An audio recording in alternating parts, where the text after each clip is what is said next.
трети и четврт блок да поскапат максимално за парите да се користат за субвенционирање на првиот и вториот блок. Ова е ставот на министерот за економија Крешник Бектеши, кој на иста линија со регулаторната комисија за енергетика не кажа колку од домаќинствата во зимскиот период поминуваат во трет блок. Ако јас лично се прашувам, ќе биде зголемено максимално се со цел да се покриваат првиот и вториот блок, каде што имајќи го предвид животниот стандард на нашите граѓани, тие граѓани имаат најмногу потреба. Тие што се во четвртиот блок, ја мислам дека тие немаат никаква потреба да бидат поддржани од страна на државата.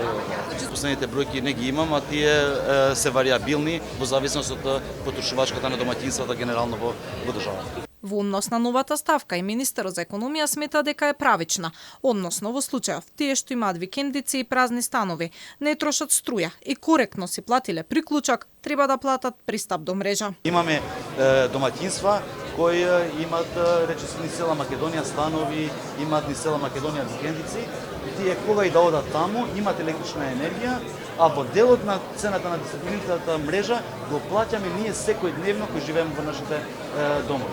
Ефтината тарифа ќе продолжи да се имплементира како мерка носена од страна на регулаторната комисија за енергетика, а ставката ќе биде платена фиксна низ текот на цела година, а во делот на цената во дисциплинираната мрежа тоа ќе биде намалено за првиот и за вториот блок. Од Евана за Алфа вела дека минатиот месец 85% или 690.000 домаќинства биле во прв и втор блок. Новата цена на струјата ќе стартува од 1 јануари, а дали ќе се прифати барањето за поскапување од 27% од енергетските компании ќе се знае идната недела.